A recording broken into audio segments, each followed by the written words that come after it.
Hello everyone and welcome back to Geoscientists Voices. Today we are looking at how data from space protects the air we breathe. In an era of rapid environmental change, satellite technology has become a vital tool for protecting our communities. Join us is environmental health researcher at the George Washington University and Yale graduate Aline Maybank. From her work with NASA develop on wildlife risks to her vital science communication as Aline the Soybean, Aline is a powerhouse in interdisciplinary research and a fellow AGU Voices for Science cohort member. Aline, thank you so much for being here. Yeah, of course. Very grateful to be here and so excited to share what I know with others. Sure. Aline, your journey is truly international. You moved from Dalhousie University in Nova Scotia, Canada, to the United States as a Fulbright scholar to study at Yale. For students who are hesitant about pursuing a nomadic research path across borders, what were the most rewarding opportunities that this risky move opened up for you? And how did it expand your professional horizon? That's a really great question. And before I answer two, I just want to clarify that I actually did from my undergrad in Dalhousie, I did a Fulbright semester, so a Fulbright award called a Killam Fellowship to actually the University of Washington in my third year. And then after doing that semester at the University of Washington, I ended up actually getting a research award to go and work in energy science and air pollution in Japan. And so at that point of coming to my senior year of undergrad, I felt relatively used to or loving the opportunities abroad and seeking international collaborations. And so that's why I ended up going to Yale for my master public health. But one of the main drivers to do my master public health at Yale was actually the fact that there are no environmental health programs in Canada. There's no current major, minor, master's degree, or PhD specifically in environmental health. And so, after putting together my own undergrad in medical sciences and environmental science, I was craving this sense of program that just has what you want in all the classes, like environment and climate change. And so that's why I decided to go to Yale. But for certainly a bonus was creating those collaborations across the border, as I knew likely I'd be returning to Canada at some point. And I truly think that climate action and environmental science needs to be a global collaboration. Yeah, I mean that's definitely that's even more journeys and traveling across border than I imagined. So it's great. I mean, basically you are acquiring the opportunities that you lacked at that time in your home country, and you will increase your home country status and the environmental Hmm. clearness, as if I can say so, by Yeah, acquire these opportunities elsewhere. I mean, that's really great move. thank you. Um, Yeah. But that's really great. But I also want to talk about the flip side, because we know, and I know as well, because I also have international experience, that moving your entire life across borders isn't always smooth. So, what was the biggest hurdle you faced in that transition, and how did overcoming it basically shape your professional outlook today? Great question. And honestly, I feel relatively lucky that the majority of the times that I moved to another country I moved for a specific program or field of study or research opportunity. So typically, I arrived in a foreign country surrounded by others also doing the same thing. And so, in the case of trying to think of something similar between the US and Japan, something potentially a hurdle would just be the cultural differences between there and Canada. And even though Canada seems very similar to the United States, there are certainly some cultural differences in terms of just prioritization of society, the topics discussed, what people tend to find funny, just like these really small elements that can almost be jarring at the beginning because you feel like there should not be such a difference, but there is. And then in Japan, there was more of a cultural difference, especially related to professionalism and what that meant and the work ethic.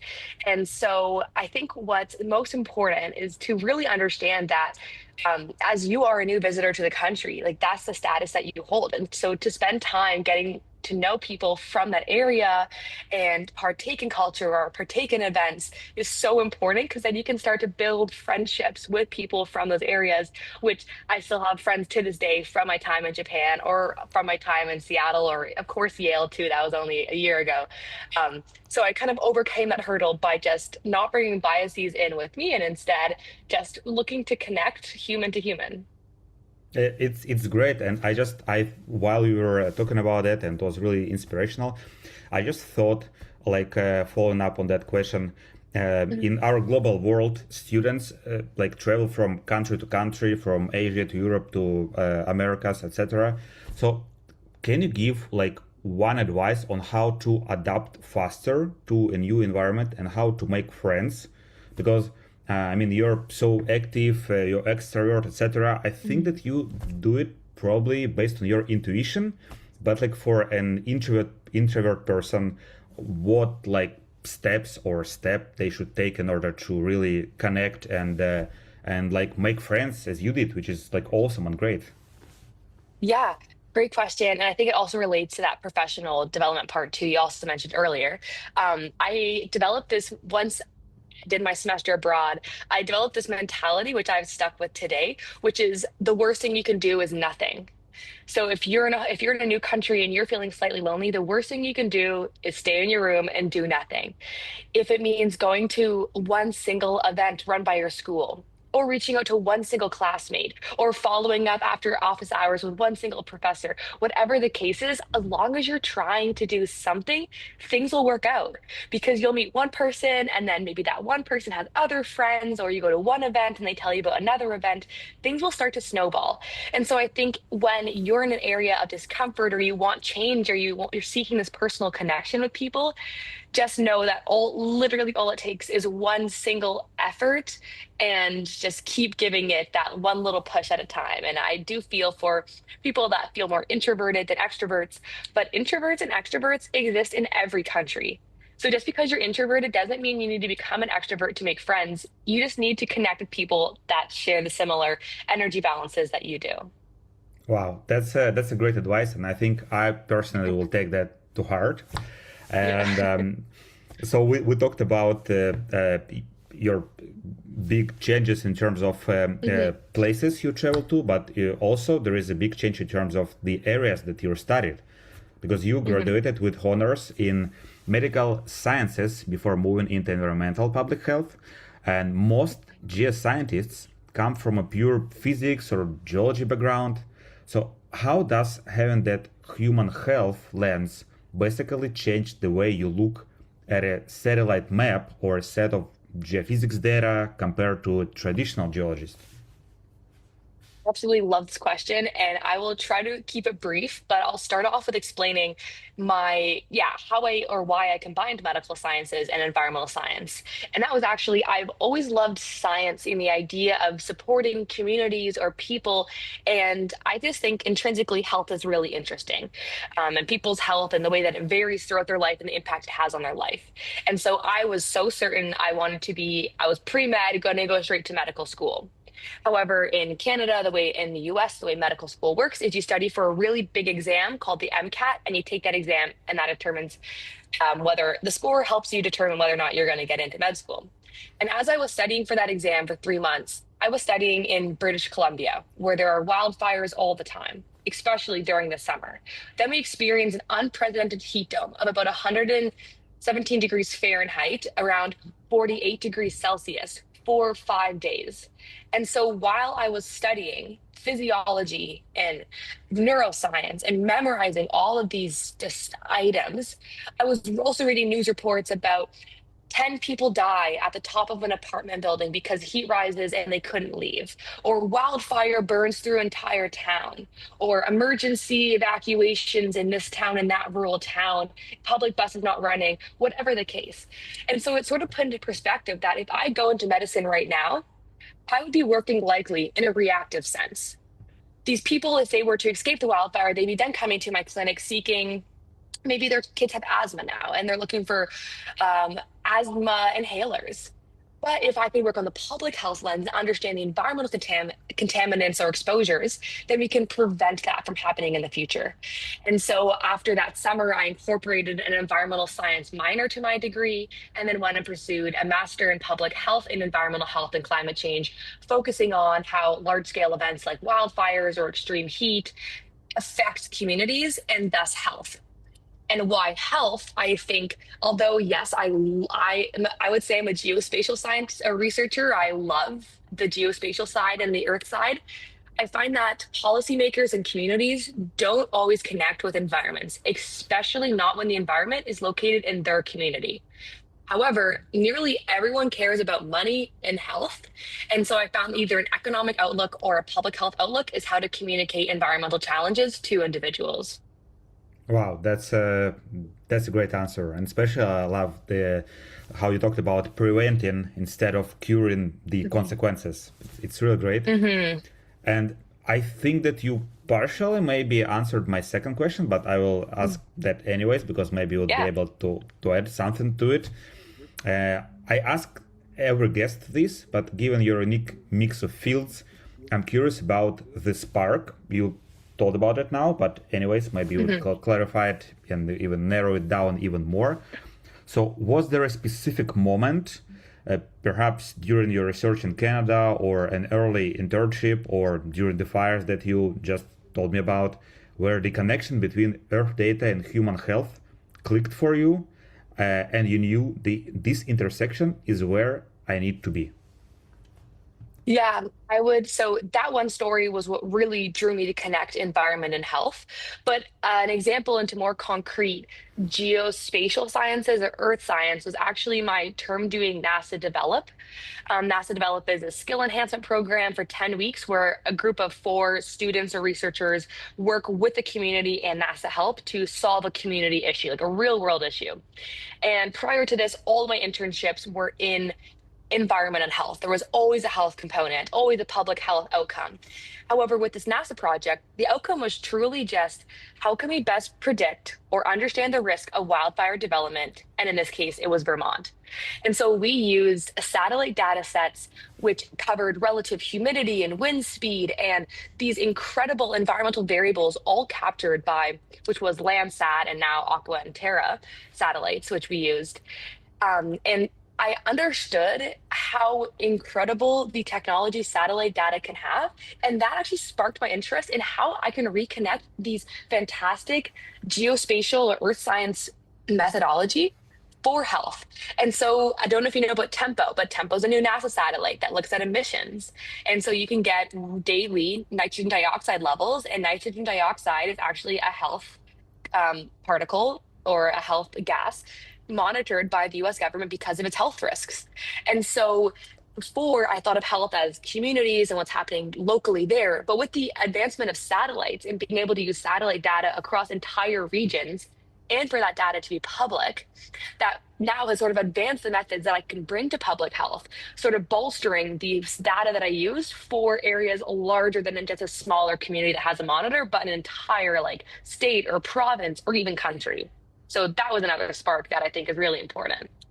Wow, that's really interesting and great to hear that. And no, I did not know about this satellite, which is shame for me because I recently am into like the space things, and which we'll Yeah. talk about later. And Mhm. one of these things which I want to mention the next question, and all, it's also connected with how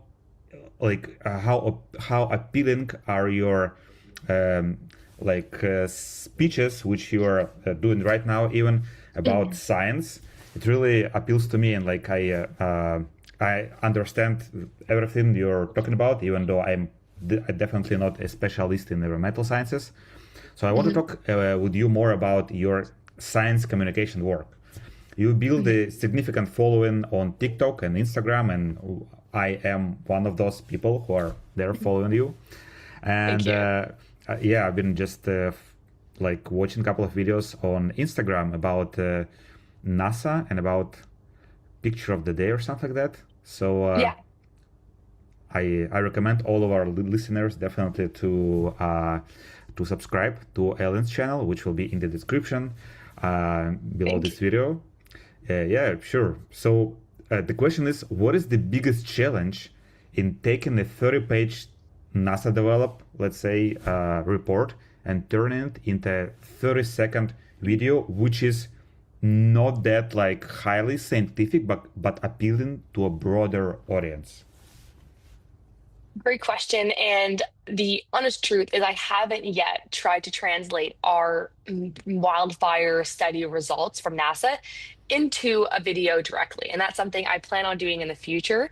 But for the meantime, with those videos, the goal of my channel, Aline the Soybean, one is to just show people that environmental health exists. I didn't know that this field existed until the fourth year of my undergraduate degree. And that was just because I met a professor who told me that term and then I started Googling it. And so my goal is to bring science, and in this case, climate and health or environmental science and health, to social media platforms where the population already is so that scientists can have presence in these everyday communications. But second of all, is to bring or support public education. I think that education is one of the strongest ways to support a community. And especially when people can understand the resources or images themselves, that's how you build trust. And so, what I do on my channel is I share tons of different free course videos, but I also want to share free resources so that you yourself can go look at the planet. Like, I don't know about you, Alexi, but there's probably some environmental event. Maybe it was a wildfire or a landslide or something like that in your own community. And so while I think in my area, maybe the specific wildfire, the images is so wild and I can relate to that.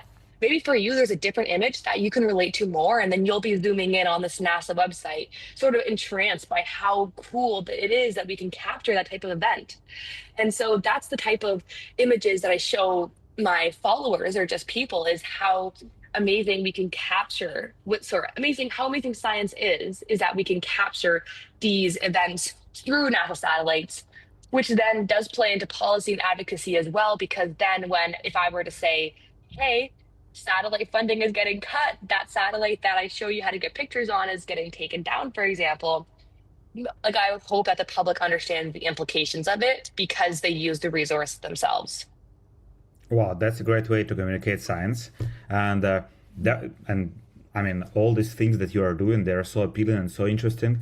But I want to ask about you personally and how it Yeah. impacts your life, because I mean maybe on a negative side of it, it takes time, it eats time of your research.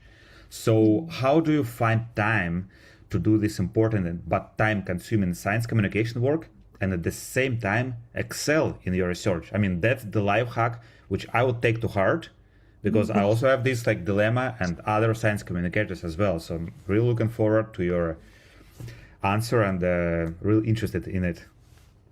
Yeah, I'll try to structure it well. So I'll give you three points.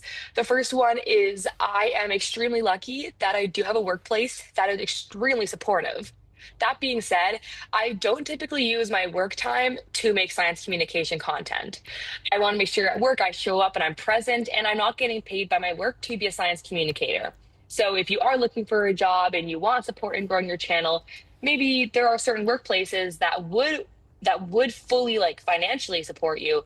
But what I do from my work is I like my supervisors fully support my science communication and send me opportunities or grants or whatever the case is for me to receive funding or support or mentorship. So extremely lucky for the workplace. Second, I do work a research job, and that typically is 9 to 5. So it has this level of predictability that I know when I can post. And also, when I run certain R scripts, it could take 30, 40 minutes for my data to load and run. And so sometimes I'll find time during those pockets where I'm sitting there unable to use my computer because it's running to post something quickly online too. So I will use a tiny bit of time, but the majority is all done outside of that 9 a.m. or 5 p.m. period, with just maybe the odd like video being posted during that time, but everything, the caption, the videos, the description was all already made in advance. And so third, though, I would say the way that I manage the two of them is really making sure that the video type that I post is sustainable for me. and time-wise. There are so many kind of videos that I would love to make. I made a video about Satellite Sunday 2 weeks ago, and it was a really fun video to make, and I explained the importance of satellite data, and that took me a couple hours to produce. And I would love to make a video like that again, but I realized I can't maintain that type of video quality and content if that's what I'm trying to post every single day. And instead, it's 9 p.m. I'm in my bed. I'm using B-roll footage and maybe a voiceover in the moment. And I'm putting together videos within, like, honestly, 15 to 30 minutes of dedicated work time. So I'm able to maintain this 2 videos a day posting that I have been doing for the past almost now 10 months. So those are my 3 tips is really, yeah, time management, predictability, and sustainability of video style for the amount of time that I have. Wow, I these are really great advice, and I also appreciate your how can I say persistency in terms of filling up these 30 minutes pockets of time, not with just sliding the reels as I would maybe do, but as really doing something productive and good for humanity. So props to you for doing that. Thank you. And yeah, and the next question is rather not how to find time, but how to produce the quality and the engaging content. So, what is the most important thing geoscientists should be doing to make their work accessible to the public? And maybe you would also comment on, in practical terms, how frequent should they post? You mentioned like two reels, 2 posts a day. Should there be any breaks in terms of like posting hours? Like at what hours to post? Whether it's like aimed at international or local audience. So these kind of things, because I mean I think it's also very important because the algorithms of YouTube and Instagram and TikTok, they're pretty unpredictable if you don't know them. So how to be friends with them? Yeah, that's a great question. And when I first started off my channel, I actually spent time following different TikTok channels of small creators, how to blow up, or the rules and tricks of TikTok. And some of those tips worked and some of them didn't. So I'm happy to explain what at least I think works well. And before I say it though, grain of salt, like this is not a one size fits all. There are people who produce maybe 1 video a week and they make it really great quality and they spend a lot of time on it, and then that 1 video can do well. So it depends on the kind of presence you want to have. The presence I'm trying to build is this like big sister, you can ask me whatever, I'll want to explain stuff to you, meet you halfway. That's the effort I want to come across on my platform. So to build that, what I focused on was frequent posts. So originally, probably within the first 6 or 8 months, I posted 3 times a day, and I would post morning, afternoon, and night. And I don't think I noticed any sort of trend in between those different time periods. But I did find that weekend posts tended to do better. Don't know why. Maybe everyone is more bored on their phones. Yeah, so I would do that and try to vary the kind of content. So some of it I'll be speaking directly. Other questions I would be putting B-roll and camera and explaining, and other ones could be pictures. And I post 3 times a day specifically to TikTok, and Instagram, which I built later, would get 1 video. And I'm still figuring out Instagram, to be honest, and YouTube I just recently created. But TikTok is really how I decided to start social media. So that's where most of my tips are for. And other practical tips I would say are to use trending audios where appropriate. Sometimes audios are not appropriate, or trends of videos. So normally there's constantly new trends coming out. And so that saves you time from having to brainstorm a video. And also, the algorithm knows people are liking this kind of content and they will push it. The third tip is to do things topical and relevant at that time. If you work, for example, in wildfire research and there's a wildfire in a specific community, if you can make a video in that moment to explain to them the impacts of wildfire smoke, the cause of the wildfire, whatever the case, people are hungry for information in that moment. And so I posted a video about wildfire smoke in Toronto and how to protect your health the morning that we had high wildfire smoke. And I got 50,000 views within maybe 8 hours. The video didn't perform well after that because no one really needs it. But in that moment, like dozens of comments, hundreds of saves, thousands of likes. And so, because that was relevant to people in that moment. And as a public health person, that's exactly what I want. I want people to see it in the moment and protect their health. Um, and then let me see, some any other tips would be to utilize all methods that the algorithm could be using, such as hashtags. Use all 5 hashtags. Location, if there's a specific location, put a location on it. Put captions on, because then that has written words on screen that again the video is picking up on. Really utilize all of that, because that's what the algorithm is breaking down to place on different people's For You pages. Wow, these are And I really think that's, practical. yeah, mostly what I know. That's a lot because I will use them as well as a budding science communicator. So Mhm. thank you so much. I really appreciate advice of a more experienced communicator, and I definitely Yeah. apply them in my science communication. So I want to keep talking about your the great activity that you're doing, and you actually Mhm. taken a step further in your activity. You co-founded a national conference to promote accessibility for the deaf community. So how has your work with American Sign Language shaped how you design your science videos today?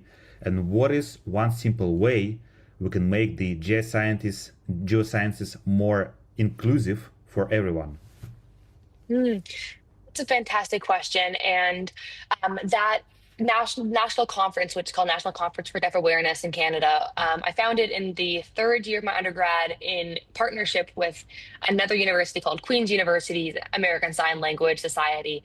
And to this day, NCDA is what we call it in abbreviated form, runs every single year and basically provides free resources to individuals across Canada in terms of classes about deaf culture, deaf history, and American Sign Language, all taught by deaf individuals on those topics. And so I think what I really pulled from that experience that I carry with me in geosciences is again, the importance of public education and free resources. And so I think that it's important to know now for geoscientists, when they're communicating science to others, that people could be coming to geoscience topics with interest similar to how those that are speaking or hearing come towards American Sign Language. Um, but to welcome them with open arms and free resources is very different than saying, oh, you want to learn more? Here's a paywall that you can get through to find a paper that's written in a language that you can barely understand. And so, as geoscientists, I think it's important to take a step back. And first level of accessibility is we're not even talking, well, captioned, first of all, if you're trying to reach physical or visual, so you can have audio and captions, and that's a great way to have some form of accessibility. But in accessibility to topic, ensuring that when you're communicating science, if your audience is the public, then really make sure that you're communicating in language that they can understand.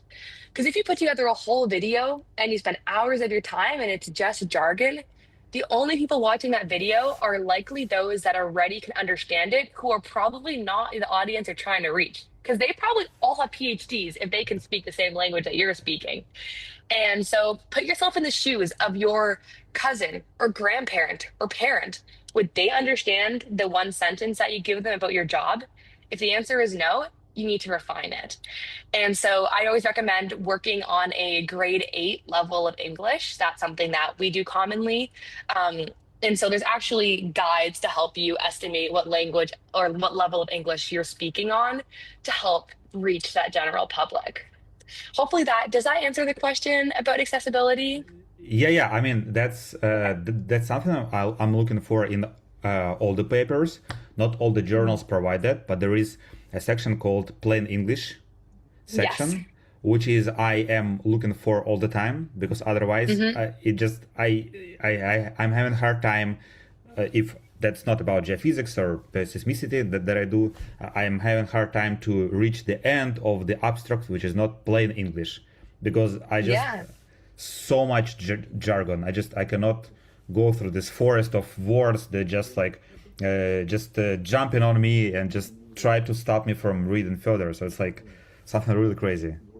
Exactly. And actually, American Geophysical Union on their journal page, and I know especially GeoHealth, they all have that plain language summary. So when I was sharing resources of how to better learn about environmental health, I actually shared AGU's journals because of that plain language summary. And if you and I are reading plain language summaries and we are educated with degrees and interest in the specific field, why would we ever expect someone else who just wants to learn about a specific topic to read that scientific paper? They have every single right to, but it should not be to that difficult level. So Sure. yeah, I'm glad you agree. Yeah. The one word, not one word, but one sentence summary of what we are talking about is that AGU is the best. Yeah, Yeah. definitely. I mean, very, very lucky, especially the cohort and the things they work towards. I absolutely love it. Yeah, they just, I mean, the best. No other word can be applied to their activity. Uh, so let's talk about your creativity more because you shared the powerful perspective on how you create your content and some technical things as well. But I want to talk more about the creativity now because with technical things, but without creativity, one just cannot achieve such level of communication as you do. So Mhm. basically, uh, to keep your own creative tank full, what do you turn to for inspiration outside of the lab? As a book lover myself, I want to ask you also if there is any book or an author that has particularly influenced how you think about the world, and not necessarily like scientific author, maybe just like some fiction or science fiction author. Great question. And so I'll start maybe with the first one with creativity. I will say I visual arts wise, not artistic. Art was my worst grade throughout all of middle school, my worst grade throughout high school. And the year I could finally drop art, I dropped it and never looked back. I do not enjoy visual arts. However, something I have always done was dance. And so I love music. I love dance. I only play the guitar, but it's just the listening and the feeling of emotion and movement that I try to, I think, relate to trending audios, or I'll hear a song and immediately think. I posted a video the other day about this one that's like you can do this or this with a song that was like I'm doing this and this whatever, and immediately as soon as I heard that song I was like, oh, like I can go here, and it sort of feels like a dance. And then I overlay images to show whatever our studio ArcGIS, like I bring in the nerdy side, but I bring in that originally that artistic side that I think I have engraved in me from my years of dance. And also, although not visually artistic, I'm working on it. I have always enjoyed making videos. I'm one of the many kids, I think, that loved putting together videos on Video Star, or I even made stop motion videos with my dolls when I was younger. And so just loved the idea of putting together a story. And so I try to remember, especially when I'm like, oh, I need to make a video, how much I love putting it together and how much I love watching the ending product and seeing others enjoy it as well. Like every comment and like truly goes noticed. And yeah, absolutely love it. So that's sort of for the first part. And I pull inspiration from honestly other videos that I see on my feed. When I have no idea, I could scroll for probably a minute and a half, come across 40 videos, and one of them is something that I would like to pull on, reproduce, or recreate. And I think that's very normal on social media. And if ever you're taking someone's content, I always tag them, but most times it's just a trend that 30,000 people have done. And then for the second part of your question, for inspiration about books specifically, I would actually say I am not a big reader. I have never been a big reader. That's probably why I struggle also with journal articles. I can read, I just don't love it. And so I don't read that often. A book that does stand out to me is Born a Crime by Trevor Noah. That book, don't know if you've read it, but it's about Trevor Noah, who's actually a comedian, and his experiences of growing up in South Africa post apartheid, or I think it might have been during apartheid and post apartheid as well. But he explains the situations in such like humorous ways, but also capturing the dark angles of it and dark angles of poverty or racism. And so I think that book changed my perspective on how to connect with people from different cultures because it really shows like I knew about the apartheid, yet I had no idea the extent that it could be faced on a person. And even then, you could say Trevor Noah, who's famous now, maybe he had certain advantages than others. And so that book really did change my outlook, but really for ideas or outlooks on life, I think mine is truly shaped by social media and the communities that I live in and around. Yeah, I mean, Trevor Noah is great. I love his stand-ups, and I Yeah. love him as a host, as on the Daily Show, I guess it was called like that. Yeah, I think so. Yeah, yeah. Yeah. So I mean, I used to actually. Now he's left maybe a couple of years or maybe 1 year, Mm. but I used to actually intake news about the U.S. and the Yeah. world from his shows because it was such a like funny perspective, even on the darkest events, that you basically were not traumatized by these events that much. Yeah, exactly. And I think that's so incredible. Like, imagine how good of a communicator you have to be so that someone walks away knowing the truth, but also has like anecdotes of funny situations. I think he does a great job at that. And that's actually a really also science communication. What his stuff and he like did was one of the highest level science communication, and also like politic science communication, I think, as well. Hmm. So yeah, that's what many of us can aspire to do as well. Exactly. Yeah. So now let's circle back to your science, and namely to NASA, because at NASA Yes. you studied why certain forests are more likely to burn than others. And so how do you explain to a neighbor that the hidden moisture in the ground from months ago is actually what determines the smoke in their backyard today? And I was really shocked when I read about it as well. So can you unpack that a bit and how you communicate it? Yeah. One of the best ways I find to communicate first is to ask people, like, have you ever seen a wildfire? So, like Alexi, for example, have you ever seen a wildfire? Yeah. Uh, One or no? in I think only on TV. Only on TV. Okay. So typically in North America, if I were to ask someone, have you ever seen a wildfire?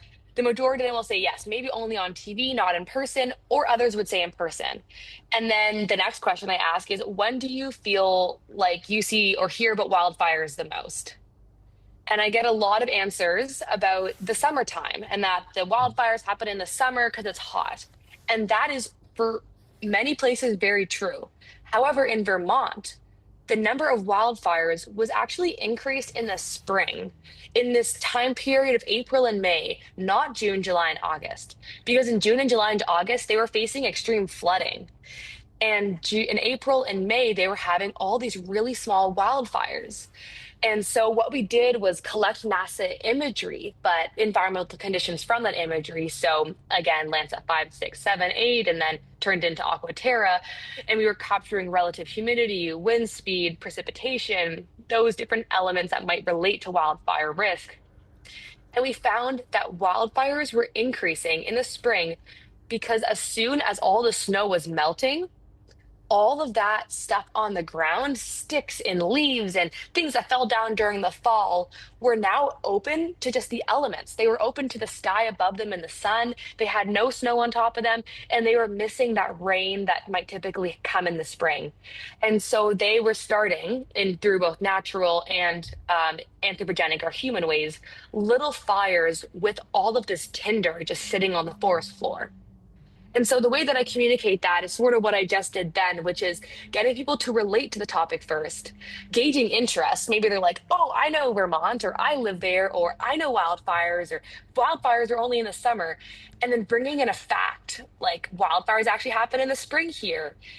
And then leaving them with that knowledge that wildfires are caused by stuff on the forest floor in this particular situation, and it happens after snow melt. So that's how I like to explain that type of topic and how I plan to do it in my video. But yeah, that's really how I like to communicate things, making it, hopefully you found, you can give me feedback too, that it was in language that you could understand and that others would understand too. No, you really hooked me in the beginning when you like asked me about Yeah. the question that I can relate to. I mean, it's either I saw them or I didn't see them. So Yeah. it's also about me, even if I never saw them. And then you explain it pretty plain English style. So I liked it a lot. Uh, Great, thank you. and now we've talked, I think, about the Healthy Air Network a bit, but I want to go into more details because you worked with this network in rural and low income areas. And by using high tech tools like NASA satellites, as you've been talking about, and geospatial mapping, so how can this data, basically from space, empower especially overlooked communities that lack their own local air sensors on the ground? Yeah, and just to clarify too, the NASA stuff used the satellites, but actually Healthy Air Network is a ground level sensor, so just about the size of my hand, sensor network all across the Northeast. And one of the steps or one of the bonuses of having a ground level network like this is that we have a real time, every single minute or hour measurement of air pollution in these communities, which were along the eastern coast of or eastern area of Massachusetts. So more like Springfield, so inland Massachusetts, as well as Connecticut and now Rhode Island, to understand the air pollution levels in those areas and how particularly it fluctuates in relation to traffic of vehicles or congestion or big smoke events like maybe fireworks on 4th of July. And so, yeah, all the data for that one, yes, we use geospatial skills like hotspot analyses and trends and fluxes of wind and how that moves pollution, but it was all with ground level sensors for data. When you have, though, a ground level sensor network like that, that's robust and is being maintained with scientific rigor, you are able to use that data on the ground to compare it to satellite data to ensure the similarity or difference of those two different data sets. And so I don't know if that has yet been done. I think it's on the to-do list of things to do to make sure that when we use satellite data, that it is fully connected or related to that ground level sensors, or if we need to make any changes or iterations to the data to make sure it fits. But yeah, so mostly ground level sensors for that. And that was really interesting because we actually would install some of those sensors directly with communities. So, what better way to get a community to be aware of their air pollution or even feel like someone cares about them in their area than giving them the resources like air pollution sensors and information and getting them to install it in partnership with us in their communities or their homes or their rec centers or libraries. And then from there on, they can always monitor the pollution local to them. And so that's a really cool way of engaging people that I really like that the Healthy Air Network does very well. Wow, that's really great perspective, and how it affects especially the oral community is just awesome. And Hmm. now I want to move more into the domain again of the science communication, but at Yeah. another, I think, like higher, I would say, a national level, because you recently met with the members of the United States Congress as part of the AGU Voices for Science program. So, Mhm. what was the most surprising thing you learned about moving from the lab to the legislative floor? Great question. And this is the first time, well, last June with AGU was the first time that I ever lobbied officially on a federal level. And so definitely was nervous, and AGU actually prepped us very well. They let us know that the most important thing when lobbying is your voice and the impact that policy has on you and that your representatives, senators, or members of Congress are there to listen to you. Like you are a constituent and you hold a right within those offices to share your opinion. However, the best way for them to help you or to tell others how much this one policy is impacting people is for them to have true anecdotes of the situation.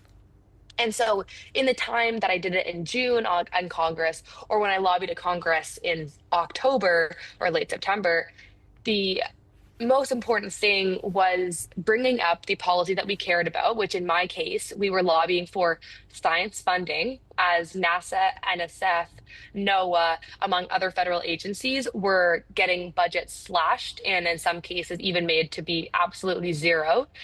and to explain to people that this is not just money that exists in the ether. When you do not fund, for example, a NASA satellite project like Aqua and Terra, which are currently up in the sky and actually are planned to be getting taken down in the next year, despite having 2 years more of life, that impacts the studies I do. I used Aqua and Terra, for example, for that NASA developed project where we looked at wildfire risk.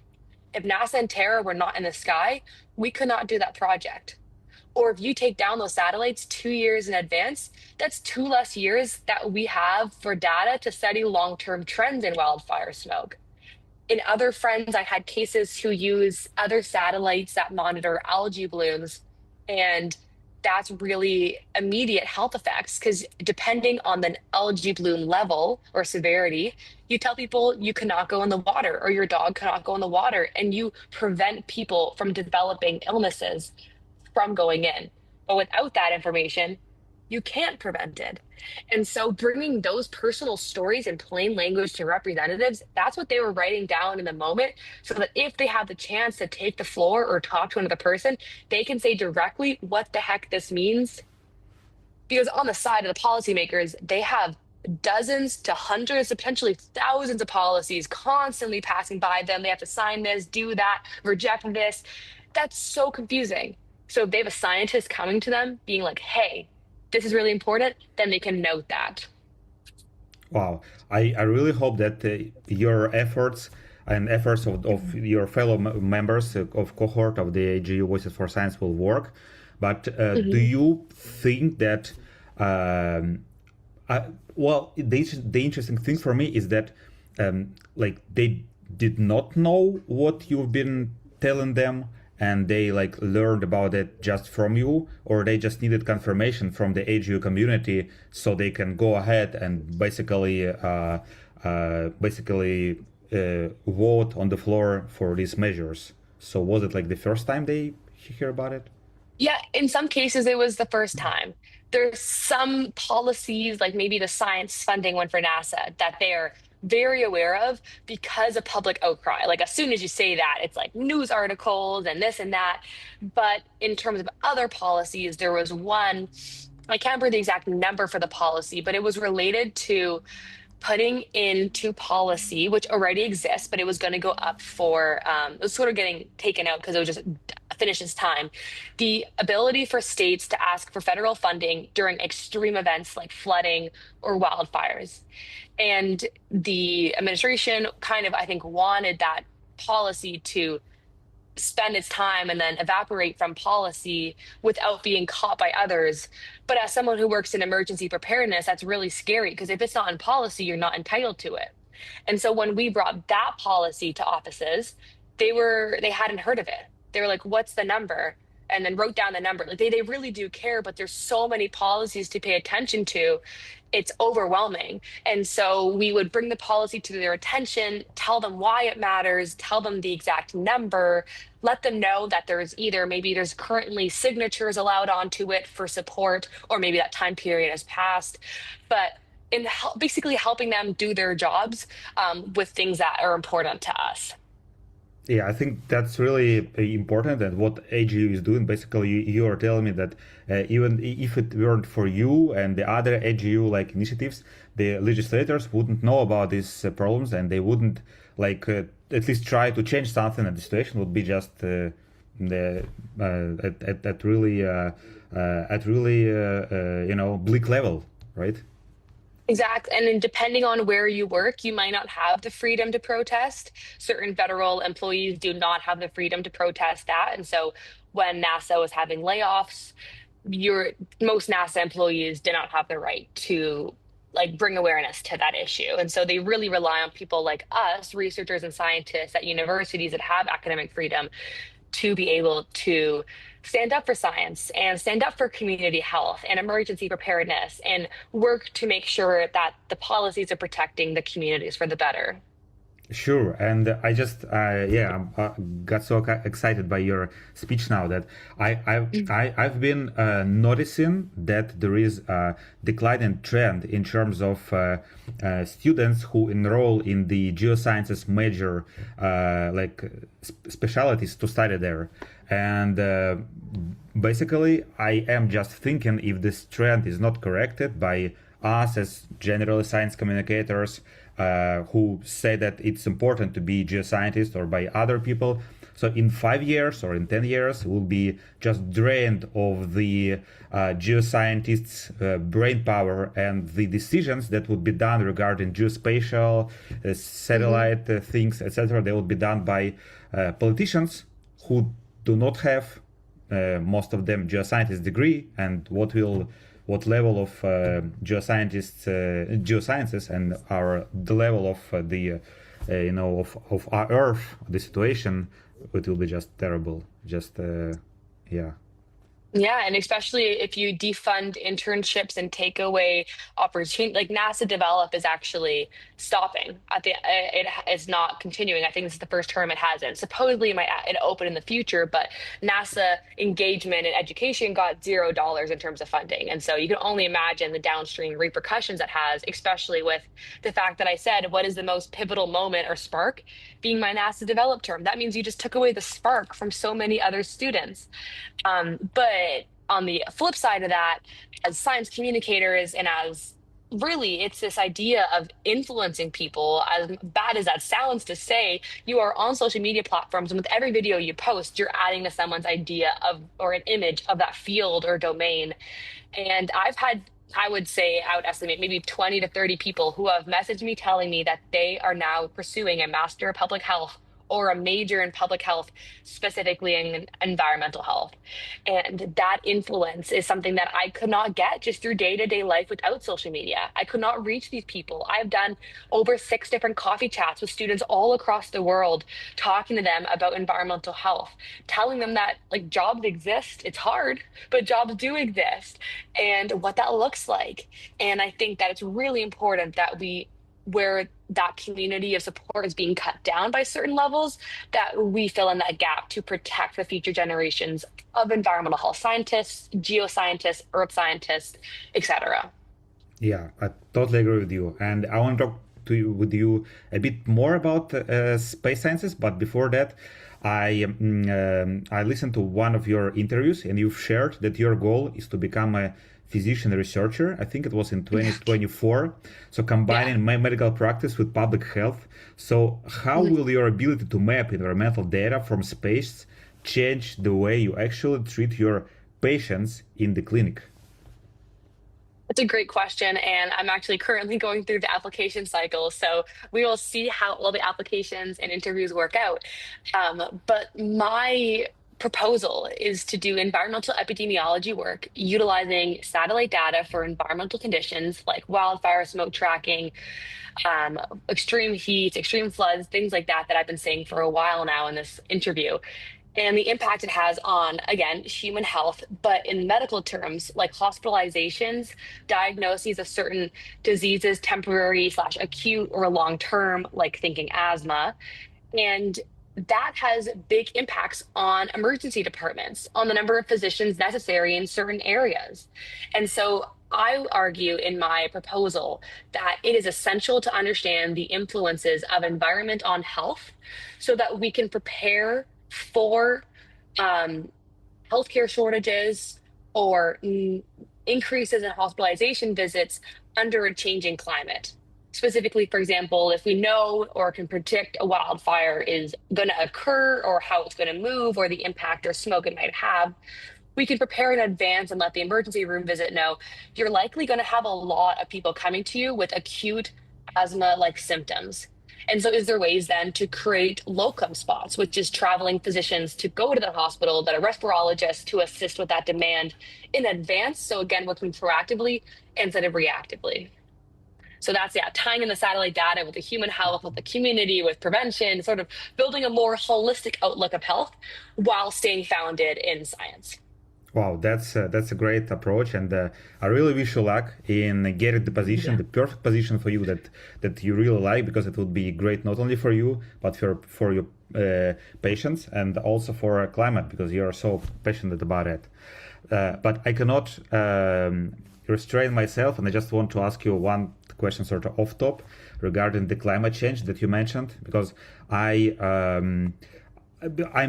I really like don't I'm not into the U.S. politics, especially like now I'm trying to get interested, because basically geosciences are even like in all the countries, in Israel, here, in other countries, is they are influenced by the U.S.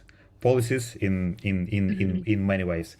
And so I posted a video, maybe one of my like maybe second interview, and the researcher actually from Canada as well, from McMaster University, he's been talking about like climate change, and telling that the even though the climate is changing without like humans, but humans they increase its I mean the temperature and the global climate change rate and acceleration. Mhm. And then the next day my YouTube channel was like deleted temporarily, but it was deleted, and I googled, and I think it was because of a lot of mentions of climate change, and then it was reinstated. And then like I my previous interview was the professor from Ohio, right, State University, and he was talking about climate change, and it was not the main topic, but below the interview it was written like automatically, like, for your information, climate change is blah blah blah, this and that. So basically, if you try to put out information on climate change, it's maybe it's not deleted, but somehow the platforms like YouTube, maybe, I don't know, Instagram, TikTok, they try to put their own perspective on it, and it just bugs me, because many people they put a lot of information about violence and some racial stuff and anti-Semitic stuff, and nothing is written below their videos. It's like it's okay, but once you talk about the fact that the climate is like changing in a negative way, the platforms they try to put something, some notice, like, okay, they try to influence you. I mean, how do you cope with that? I mean, when what is that? Because I don't know how is it this thing going on happening. Yeah, I mean, algorithms are constantly changing. The ownership of social medias are changing, and there is many examples of social media platforms that have been previously owned by maybe someone else and then purchased underneath someone that has an agenda. And the best way to control an agenda is to control what people think and what they consume. And it's pretty easy, probably, to just say, hey, add a flag if this type of word is mentioned. And we're seeing that right now with the change in TikTok. Just this past week, some videos mentioning specific political topics are receiving 60 views, which, if you're someone who goes on social media, you know most TikTok videos will at least get 200. Like 200 is a pretty baseline number of views to get. So to get 60 means that it is on some kind of blacklist and not being seen by people. And so that does absolutely happen. And I think that there's numerous ways to work around or just to handle it. The first one would to be doing exactly what you typically do, to use the words you say and expect or experience that type of backlash. I think here in the US, there is a lot of stigmatization over the world of climate change. And in many cases, I agree that it is important to use that specific word because that is what's happening. However, at the same time as well, if you're trying to communicate, and for example, in my case, the impact of wildfire smoke on communities and the outcome I want to have is to protect communities, I can mention things like the wildfires are occurring in, let's say, California. The wildfire in California, they've been getting more wildfires every single year, but this year is really bad. The way to protect you is this, this, that. I'm sort of getting at the idea that there's long-term trends, but I'm speaking in every single thing is a fact. Climate change is a fact too, but like someone could literally Google, yeah, there's a wildfire right now. Yeah, okay, yeah, there's like a lot of wildfires right now. Okay, yeah, there's a lot of smoke. I can see outside my window. Like you don't need to overcomplicate things sometimes to get at the message, which in my case is public health. Um, but I think it is important that when you do that way, you don't lose track of the idea that we are experiencing more wildfires than usual or historically. And so, like, that isn't just like a one-time thing. We can prevent it in the future. And so that's the lens I like to take a lot because I want to make sure that whatever your political belief is, I have mine, and I do think that it's relatively apparent, but you can agree that environment and pollution is bad. Maybe we should not have chemicals in our water system that are causing people cancer.